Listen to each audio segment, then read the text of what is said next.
evaluation of wines. First of all, the principles, and then we will take up some actual examples of how different wines are evaluated and what the good and bad points of them are. In the laboratory, you will get a course outline and both of the lectures and the laboratories. And you can follow that. You'll also get the laboratory outlines for the first 4 laboratories today. There will also be a free copy of the Hilgardia of Amerine, Roessler, and Filippello, which will, if there is a textbook for the course, it is the Hilgardia on modern sensory methods of evaluating wines.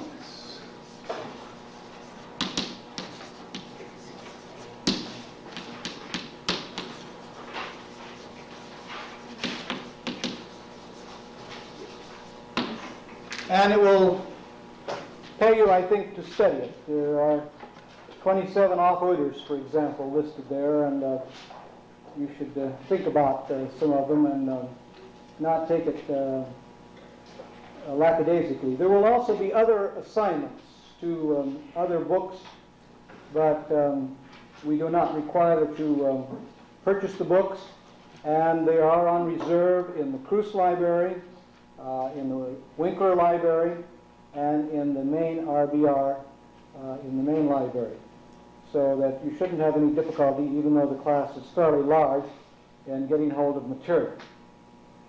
I'll talk about the laboratories at the end of the hour when I'm sure that everybody else is here. I'll follow the lecture outlines fairly closely in almost all the lectures. I will go off on tangents from time to time, but the main material that I want to emphasize is given on the laboratory outlines, and you may choose to take your notes on the laboratory outlines if you wish, or you may take notes separately. We don't know exactly when food evaluation began, but certainly we don't know of any other food industry that has a longer history of quality evaluation than wine. Homer is supposed to have lived between 800 and 1000 BC.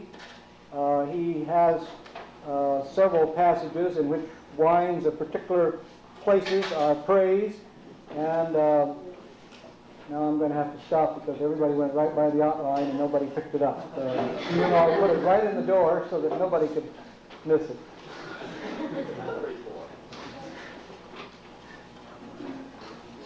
And Pliny, who was a great writer on agriculture in the Roman period, wrote about the wine, the Falernian wines, which it seems to have disappeared in Italy. And Horace wrote about some wines from the Greek island and gave some examples of why they were good and why they were bad. There must have been some sort of subjective evaluation for these to have achieved this much fame. It couldn't have been entirely because of alcohol. It must have been because they gave some sort of aesthetic pleasure. And the Greeks themselves had developed a method of evaluating wines. They took a sponge and dipped it in the wine and then squeezed it out and then squeezed it again. This was a very good method of getting a large amount of odor at the nose, and indicates that at least in the Greek period, not only taste but odor was considered important in evaluating wines. There are literally hundreds of examples from the Middle Ages. Shakespeare has more than 100 references to different wines, and in some cases he has a very good description of the wines. For example, in Falstaff's famous eulogy of the wines of the Sherry district, which he calls Sack, he describes them rather carefully, indicating that Shakespeare must have had some experience with these wines and had some evaluation of them. And in the modern world, of course, there's lots of evidence that quality in wines is important, and that's what we are going to talk about primarily. In the final analysis, wines are made to be drunk, not to be analyzed. And so the sensory evaluation has primacy over chemical evaluation. That doesn't mean that chemical evaluations are not important. Most of you have taken 123 already, and know that we don't consider it that way. And it may be that we can make some very good correlations between certain chemical characteristics and certain subjective sensory characteristics. But that doesn't mean that, that you can do that correlation without having some sensory experience. So the final judgment then has to be that there's somebody who's made a sensory evaluation, and then we have correlated that with some chemical analysis. Some years ago I wrote a paper on this subject for the Association of Official Agricultural Chemists, pointing out that you could statistically do as well with sensory evaluation as you could with chemical analysis, if you wanted to take enough time and energy for it. And therefore, for legal purposes, sensory evaluation ought to be important. But sensory evaluations are subjective, and different people look at wines different ways. And so, so far, not very many court decisions have been based on sensory evaluation. The lawyer normally, when he gets into a lawsuit, wants to go into court on the basis of some physical or chemical evidence, rather than the expert witness. However, there have been some cases in California in which expert witnesses have been called to say that the wine was good or the wine was bad. There was one very famous case, an expert witness from the Napa Valley was called. He's rather noted for his ready wit anyway, and it was between two men. One man had sold wine to another, and the wine had arrived, and the man that had bought it didn't think it was as good as it should have been before. And so they asked this man, Mr. So-and-so, was this good wine? And Mr. So-and-so, not wishing to answer the question, said, "Your Honor, all wine is good." And that was the end of his evidence. That was a play on words and didn't really prove anything. But we have had some other law cases in California in which expert witnesses have given the evidence that made the decision. Now, there are a lot of modern systems that indicate that sensory evaluation is important, and I'll go over a number of these for you now. There are two very famous books, which we've not put on reserve, one by Julian in French, the other one by Viticulture and Enology in English. You'll find them in the main library, which in the middle of the last century attempted to classify all the wines of the world into categories 1, 2, and 3. And both Julian and Viticulture and Enology had an immense amount of experience. They had literally tasted thousands and thousands of wines, and they attempted from this experience to classify wines into first category, second category, and third category. There have been from time to time a number of regional attempts to do the same thing. Those of you who've had Viticulture 3, and if you haven't had Viticulture 3, I may say in passing, you're going to be somewhat handicapped in this course, because we are not going to pause along the way to hand feed you about different kinds of wines and certain primary things about European wine. So I recommend that you read Wine Introduction for Americans as a preparation for this course if you've not taken Vit 3 before. Well, you'll remember that in the 1855 classification, they classified only the more important Bordeaux wines into 5 categories. And since that time, there have been 3 other categories below the 5 main categories added. These are called appellations of origin. We'll be talking about them when we talk about European wines. They've become extremely important under the European Common Market, and they imply that there are differences based upon regional classification and sub-regional classification in the quality of the wines produced. Another example of this is in the Champagne district. Every Champagne vineyard is classified somewhere between 80 and 100. And if you grow grapes on a vineyard that's classified 100, you get 100% of the market price for your grapes or your wine. If you have grapes coming from a vineyard that's only classified 80, you only get 80% of the market price. This is a pretty stiff classification, and but however was put in with the cooperation of both the industry and the growers, and I assume it has some validity in the quality of the wines that are being used for making champagne in the Champagne district. There is a very strict classification of the wines of the Sherry district, geographical classification. based primarily on calcium carbonate content.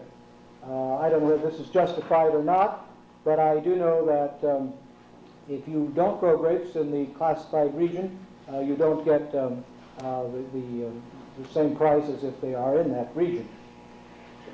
There have been quite a number of annual classifications come out based upon climatic conditions from year to year. The International Wine and Food Society has a little classification chart. I carry this around just to prove that I can read. But it has a classification of wines of Bordeaux, of red Burgundies, white Burgundies, Sauternes, the Loire, Rhone, Rhine, Moselle, Champagne, and Port for every year from 1945 to 1971, and on a classification chart of from 0 to 7, or in other words, 8 steps. And I know a lot of people who follow this chart, and it's generally fairly good. There have been a lot of what I call internal judging. These are world judgings of various kinds in the 19th and 20th century. The famous St. Louis judging of 1904 attempted to classify some 3,000 wines. I myself just this year participated in international judging in Budapest, in which we had 1,400 wines to classify. These must have some value because, from my own evidence, we worked very hard, 50 wines a day, and we worked early in the morning and late in the afternoon, and slept in the middle of the day. They must be of some value too, because you'll see many labels that have the awards of certain years, the prizes they got in one year or the prizes they got in another year. The Cresta Blanca label, at least until recently, I don't know what it's done quite recently, had a series of 6 or 8 gold medals that they had won in various judgings. The new official history of the Parmesan Wine Company has a whole chapter on the early recognition of Parmesan wines at international judgings, and why that meant so much to the Parmesan Wine Company. There are quite a number of other wines that keep their medals on their labels. Even though it may have been under another owner, and in some cases in Bordeaux, the vineyard is not in the same location it was 100 years ago, but they still keep those medals on the label. So these annual judgings and this annual differences from quality have some importance and imply, or actually had, some sort of subjective sensory evaluation. Also, we indicate on the labels in many cases that the wines differ from each other in sensory quality. As for example, we say that the champagne is brut or dry or semi-dry or semi-demi-sec and so forth. For sherries, we indicate whether they're finos, olorosos, amontolados, and so forth, to give the consumer an idea that there are differences in the character of the wine from one to the other. You will pay more for a brut than you will for a demi-sec and so forth. We have quite a number of cases that the producer himself signs the wine. And this is much more important in Europe than it is in this country. These are what we call bottled at the winery by the producer type of wines, in which this is supposed to give some special quality to the wine. We'll talk about those when we talk about Bordeaux a little bit later. I just point out that this is a very ancient practice, though. It goes clear back to the Greek time when they sealed the Roman amphora. The winemaker or the wine merchant put his own seal on it as a guarantee of the quality of the product that he was shipping. And we still by law require that in this country. You can't sell wine from under an unknown company. It's not listed with the Internal Revenue Service. The government requires that you identify yourself, even though it's a DBA that is doing business as. Nevertheless, that you still have to identify it and have to have a recognized label approval because the public needs to know that you in fact did make that wine and that you have a certain responsibility for it. Quite a number of wine brokers operating in the country today, buying wines, selling wines, and they have to make decisions on sensory evaluation. and in some cases reputation depends on it. The 1855 classification in Bordeaux was based upon the retail prices of wines in the previous 10 years. And the ones that got in Category 1 were the ones that had sold at the highest prices. We got interested in this subject some years ago and attempted to make some scientific evaluations of this. In one sabbatical with Professor Fiducci in Madrid, we made a number of analyses of Spanish wines which had quite well ingrained public recognition or industry recognition for quality. And then we had them do a lot of series of tastings, and we attempted to correlate the chemical analysis with the tasting results, with some results. Mrs. Pangborn and I have played around with this certain amount. And, Professor Baker and I attempted to do some of this classification based upon chemical and scientific sensory evaluation at the same time. Those of you who've had 107 in food science or heard me sound out before know that the Davis point of view in sensory evaluation is that we all differ from each other, and that we all have different sensitivities, sensory sensitivities, and that these are sometimes fairly inherent in the individual. And this implies that people also have quality concepts, and Mr. O and I have been trying to prove this for a number of years, and I will refer to it in just a few minutes. And we think we have, that really naive people have very definite ideas of what color rosé should be. And once they've made up their mind that this is the proper color for rosé, they do not change their opinion, even under different light conditions and over periods of time. And the same thing with sugar. There is some people, however, that say that quality doesn't exist, that sales determine quality, in spite of all of these examples I've given of people who tried to classify wines according to quality. Chamberlain is an American economist who's been studying this, and his concept is the General Motors concept, that the American theory is, or the American practice is, that you start with a product, you then mass produce the product, and as you mass produce the product, you reduce the cost, and as you reduce the cost, then you develop a number of prototypes of the original model to take advantage of the public's demands at both ends of the economic scale.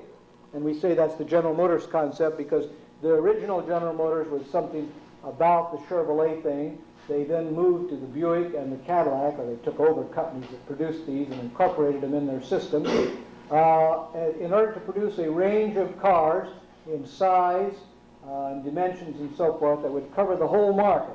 And thus General Motors would have the best quality $2,000 car, the best quality $4,000 car, and the best quality $8,000 car. Sometimes I can't even tell them apart anymore, they're so much the same. Marteau is a French wine merchant who is not really in opposition, but he points out in France the tendency is a little different. That the tendency is in France for the number of types to be reduced as the government moves in to prevent poor quality wines from reaching the market. And we've not done very much with that concept in this country.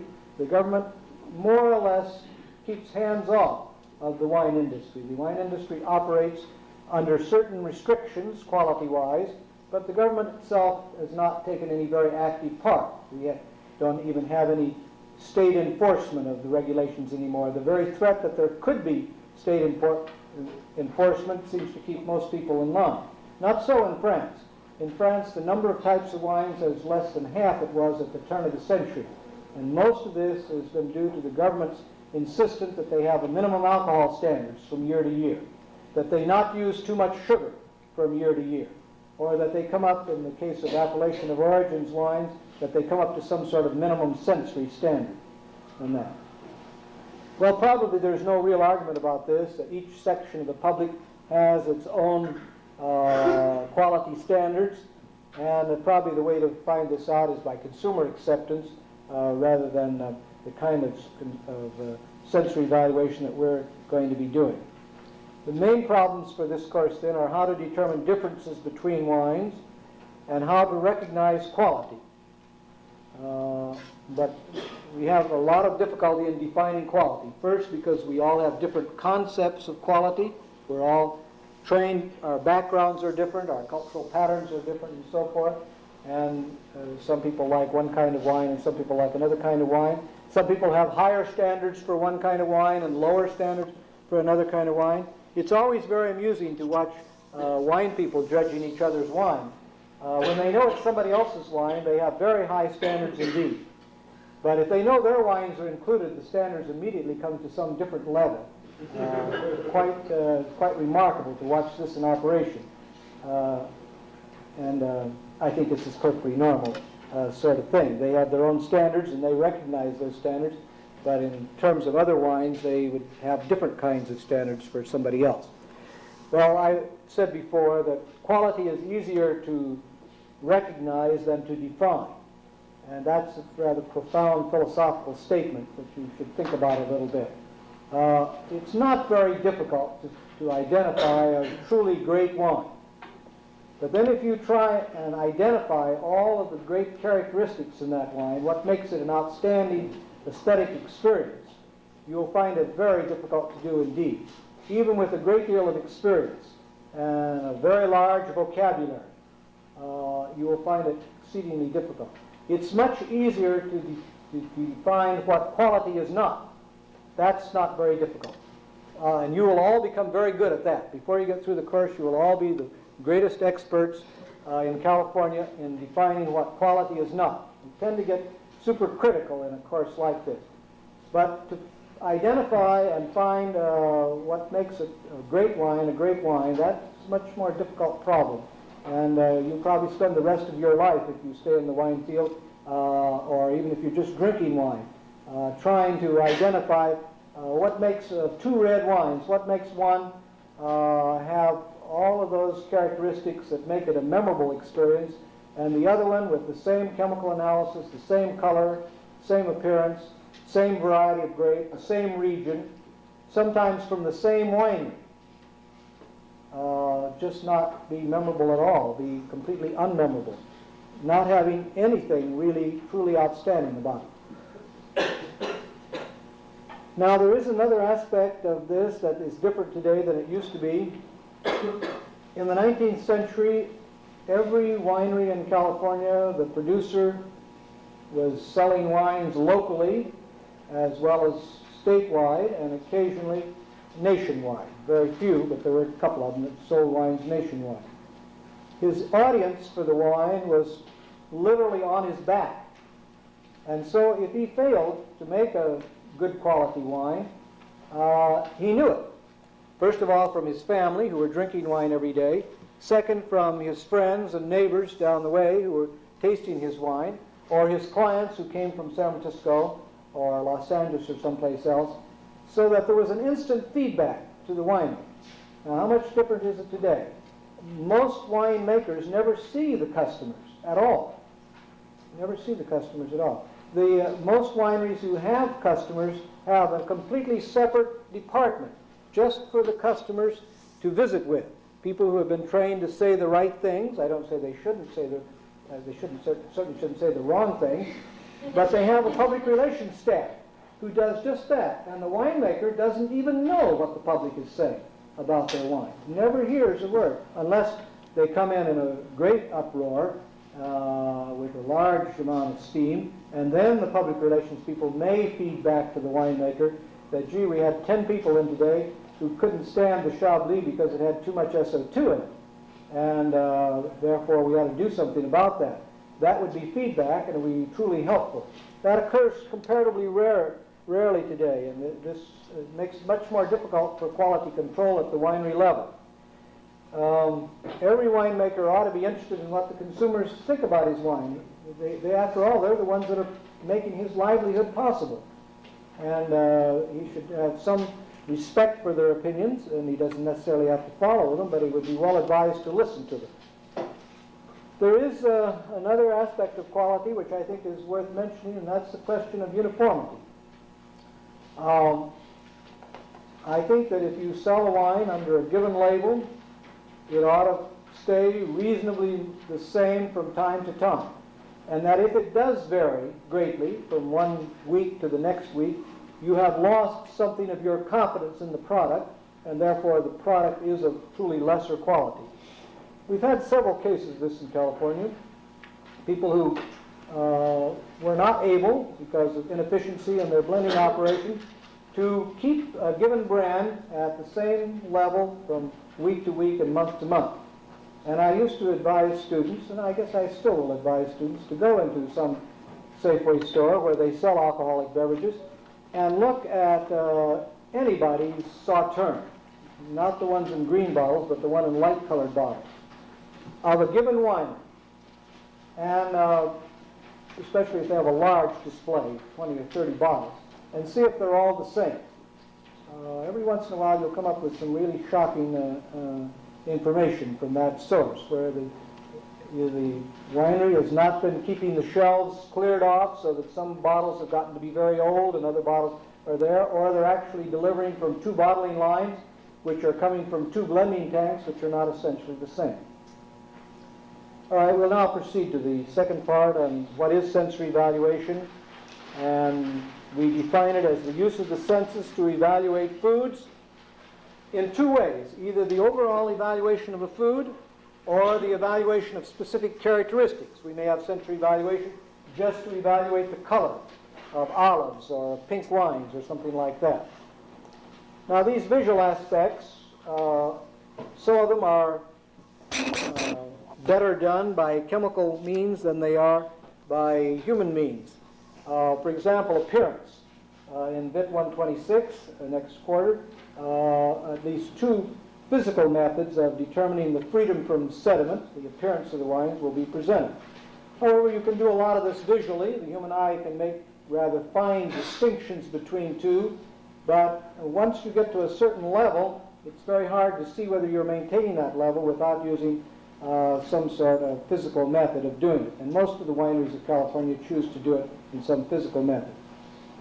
Some of you, to your lasting sorrow, have learned in VEN123 how to make color distinctions between one wine and another.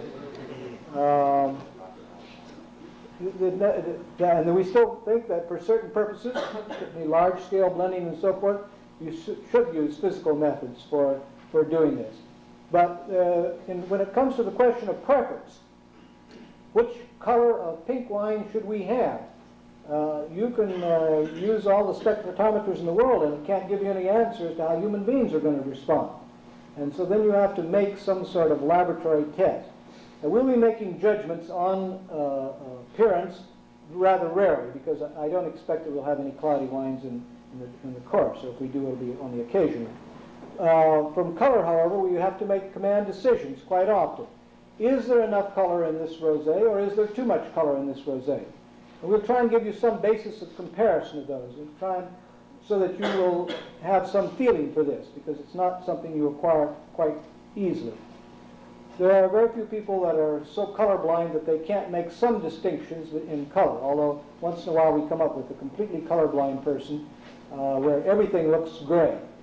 His world is rather a gray world at best. We're much better in finding small differences in white wines by the eye than we are in red wines. Adaptation is not a problem with sensory evaluation by vision. We can improve by training, but it's not as important as it is in odor and smell. We've been looking for a long time. And here's the experimental evidence at Davis that preference is not easily changed. We tried this with color with 3 students some years ago, and we found that with pink wines, some liked one pink color and some liked another. We tried them over a period of 4 months, and they did not change their opinions within rather narrow limits. We did this on another occasion with taste, sugar preferences, and found the same thing. Your immediate past color experience is of some importance. If you've been grading a large number of red wines, there will be a little changeover period before you are as good at doing white wines. Most of you will not have that problem. The background color is of some importance, and most people use grays or greenish grays for their tasting rooms for that reason. The color preference for various types of wines has not been well established in California. We have not done that kind of work because it's a consumer type of survey work and very expensive. Something like 700 people are necessary as a minimum, and there are probably some regional preferences to add on to that, so it could eat up a large amount of experiment station money.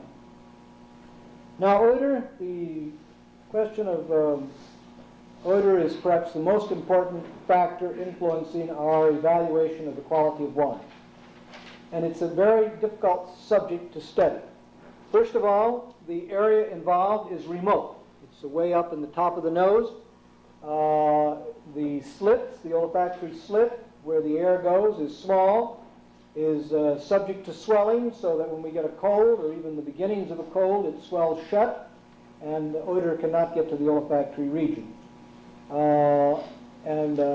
The different people have different widths of openings in their nose, and consequently they will get more air from a given sniff than other people. Furthermore, the number of odors that we can detect is very large, so that no real good classification has yet been found.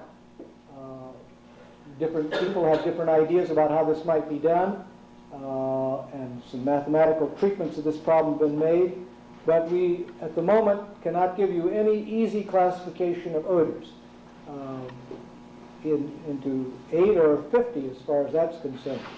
And furthermore, we're exceedingly sensitive to odors. We're sensitive down to the limit of about 50 molecules. That's pretty good chemistry. Better than most of you could do an analytical balance in a laboratory. Incidentally, however, when they were working on in the radiation laboratory in Berkeley, some of the new elements were identified on not more than about 50 molecules in the early studies, and that took some mathematics and some physical contraptions to do. Suggested once to them that they ought to get a smeller around and see if they smell different. Maybe that'll tell which one. We are very subject to adaptation. I spoke about that in lab this morning, and we'll talk about it later. The adaptation is rapid and complete, and the recovery is fairly rapid, a little bit less rapid than the adaptation itself. As between two odors going in at the same time, two different odors, they may be simply additive, that is, you may get a larger smell, or they may mask each other.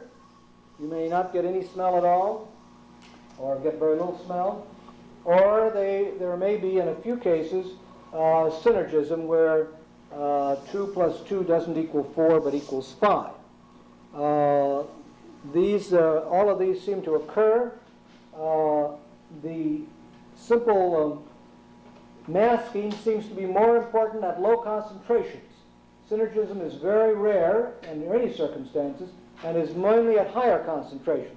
So since we are dealing with low concentrations in the wine field, we would expect it more often that one odor was cutting out another odor when you had two odors going in together. And this seems to be, as a matter of fact, the actual situation that occurs, that we get relatively a small number of odors from a given wine. And that may be because the odors are tending to mask each other. Now, taste, the semantic problem of defining taste is that we use taste as a word to cover a variety of things. We say we are going to go to a tasting laboratory when we may actually be going to a smelling laboratory. But we don't like to say we're going to a smelling laboratory. It smells to say that. And so we use the word tasting to cover all kinds of sensory sort of things. But taste per se, when we are talking about taste as something, we're talking about something that is detected upon the tongue and by the taste buds of the tongue. And that there are one of four modalities, we call them, the sweet, sour, bitter, and salty. Of these, the only one that is going to be of great importance, the two that are going to be of great importance to you are sweet and sour. Salty is of very little importance to you. And bitter, occasionally of importance, particularly in young red wines, but also occasionally in a white wine you'll find a true bitter taste. Now, there is some effect of one taste on another, and in low concentrations again, in general, not always, but in general, the what we call compensation, or what you may call masking, if you don't like that word compensation, occurs. In other words, one taste tends to dilute out the amount of another taste. So you have to add more in order to get the taste. However, there are some contrast phenomena that exist. Sweet and sour do not go very well together. They conflict with each other. They do tend to mask each other, but they also tend to have unpleasant qualitative aspects. I've said to classes many times about the only place in the world where we seem to like sweet and sour things at the same time are in Chinese restaurants and when we're stealing somebody's green apples in the neighborhood orchard. Those are about the only two times that sweet and sour seem to have some pleasurable aspects. Most of the time they don't.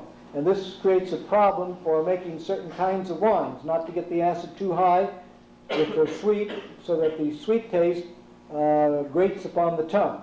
And some people, I don't think, have realized that, because I've tasted sweet wines that were far too high in acid for pleasure. You get these from Germany quite often. You get them here. Adaptation to taste will not be a problem for most of you. Most of you will rinse your mouth quickly, and so that it will not be really a difficult problem. We are most sensitive to bitter compounds, less sensitive to acid, and least sensitive to salty and sweet. The threshold for sweetness in water is around 0.4%, a little bit less than 0.5%. Now, you will all vary in that in the laboratory experiment that we were just doing today. And our sensitivity to these compounds within each group varies. We've had people in studies that we used to make here on sensitivity to the basic taste who were exceedingly sensitive to the sweet taste, but relatively insensitive to the sour taste, and vice versa. There is some temperature effect, although last year or two I've been soft-pedaling this because there's some doubt about how to do this kind of experiment. If you take let's say you took a 0.4% sugar solution, it was just identifiable as being sweet, and then you raise the temperature, would it taste sweeter or would it taste less sweet? Well, the classical point of view is that it should taste sweeter, but there may have been some other factors involved in our mouth and the nerve systems, and maybe actually doesn't taste any sweeter at all. Maybe some other things happen in the mouth. So although we say that sweetness increases with temperature and saltiness and bitterness decreases with temperature, I'm not positive that those things are as exact as I used to think. Pain.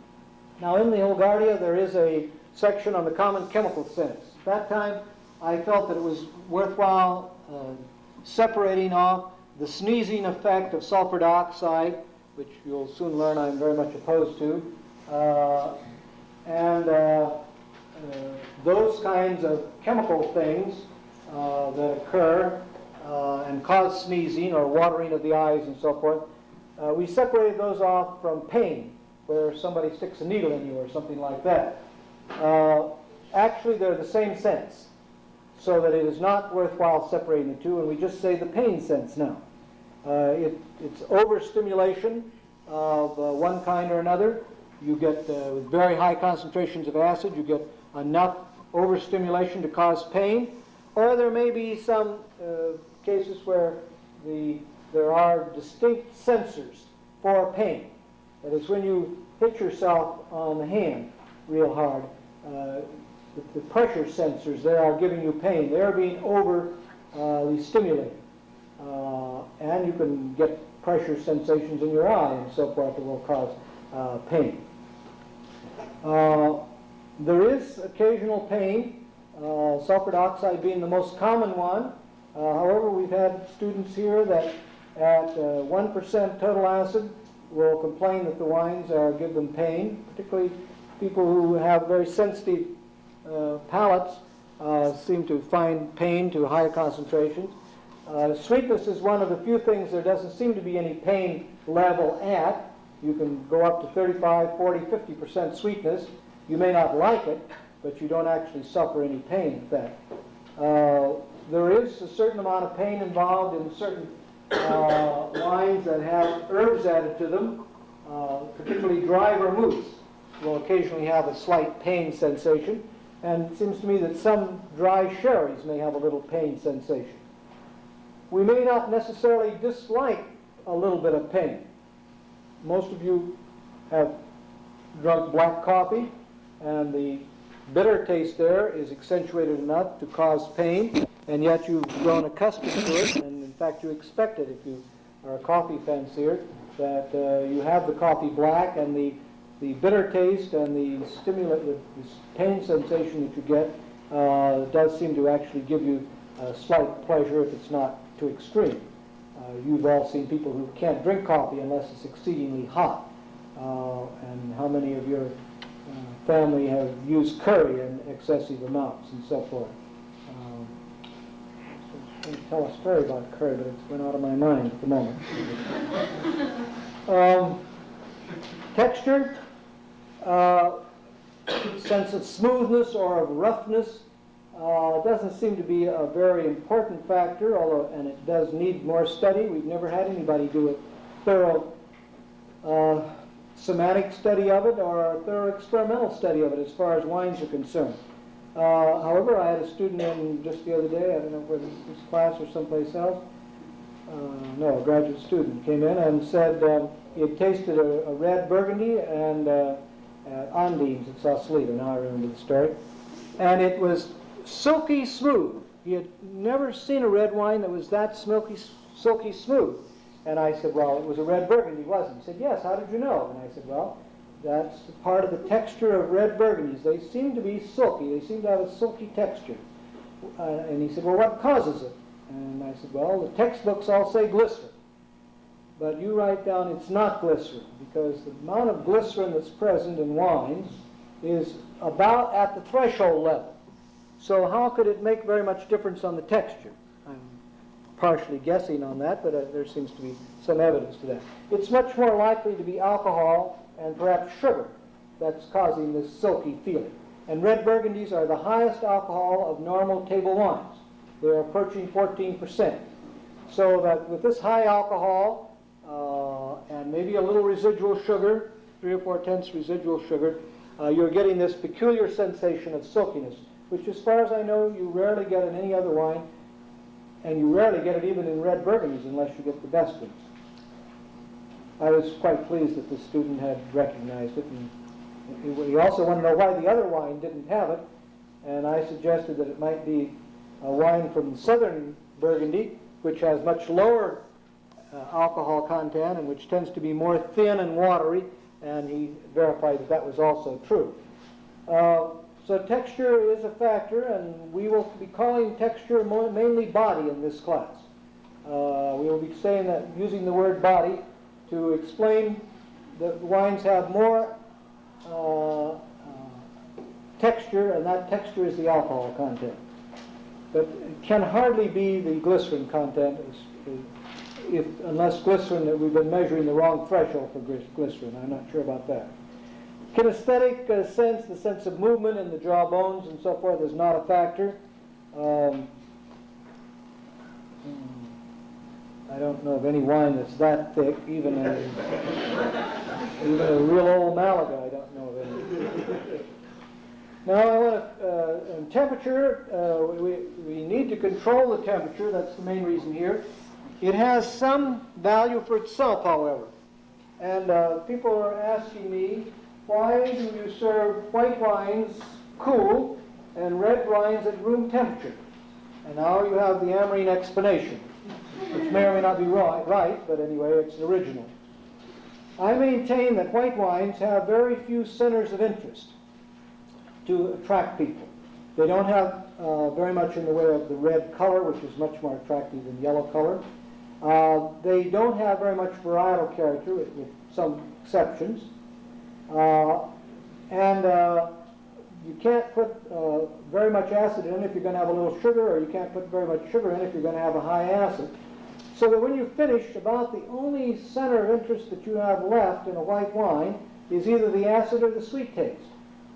and a little varietal character in some other cases. So in order for the consumer to have something interesting about the wine, we chill the white wines, which gives them some sensory reaction to white wines.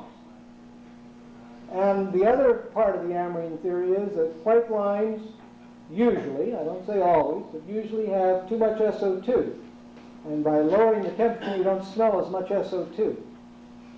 So you get a feel effect of the low temperature, and you also reduce the off odor of the sulfur dioxide by the low temperature. Whereas in red wines, SO2 is not used. They do have a large amount of centers of interest already, the varietal character and so forth. And since they do have these, you want to smell them, so you raise the temperature so they're more volatile, and you can smell them easier. And that's the only rational explanation. The other explanation, which is just as good as my explanation, is it's a customary way of doing it, and we do the things the customary way. It's not a very good excuse for doing them that way, but that's the other explanation for that. Now, the factors that influence sensory perception in the last 3 minutes that we have, I've already said that we're all different. People vary from each other. Some are more sensitive or less sensitive. I have perhaps 1,000 students altogether over 37, 38 years. I've never found one that couldn't do a fairly good job if he had the willpower and a little stick-to-itiveness as far as sensory evaluation is concerned. He might not be imaginative enough to see around the corners and find out all the things about the wine. He may not even want to do that good a job. But we've never had a person that had complete anosmia or agousia. Those are two fancy words for lack of smell and lack of taste.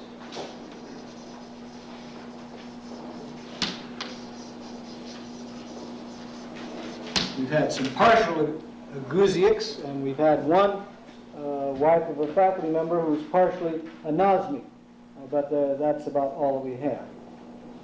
You're all dying, and unless some people in here below 20, as far as sensitivity to tastes and odors are concerned, and you're going to continue to die.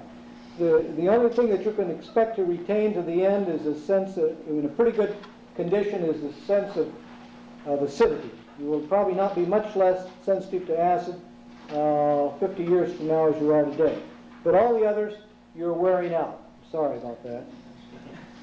Sex is of questionable importance.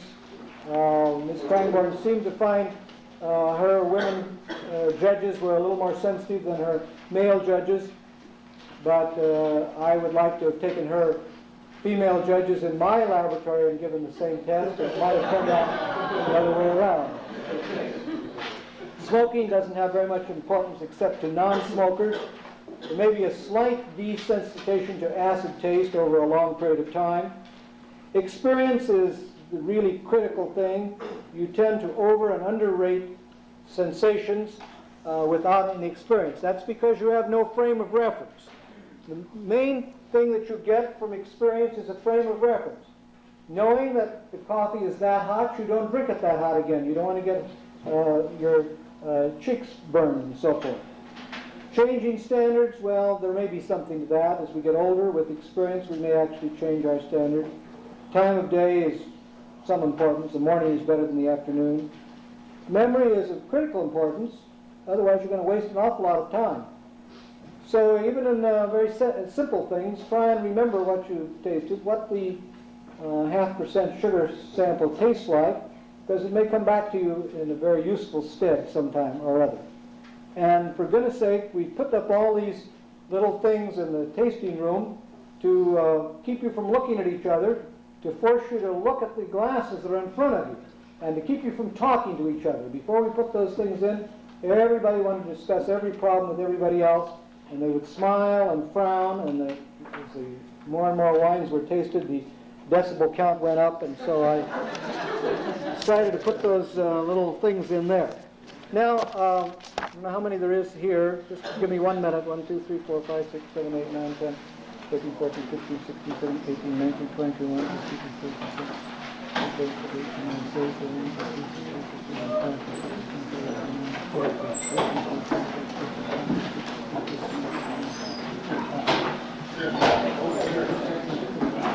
about 70 people here. Is anybody here that's not coming to the laboratory?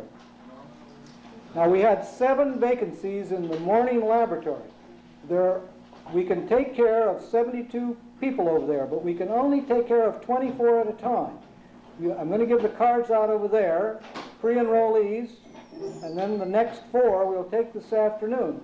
The others will have to come Monday afternoon, and the others will have to come on Friday morning. I'm sorry about that, but it's to your advantage to come with the smallest number of people, because we are going to discuss each one of these wines, and you are going to be teaching yourself about those. It's going to be a student discussion type of thing. And when you get above 24, you just won't get a word in edgewise. And so we'll take care of as many as we can over there this afternoon. The rest will have to come Monday afternoon, and the rest will have to come on Friday morning. Yes, ma'am?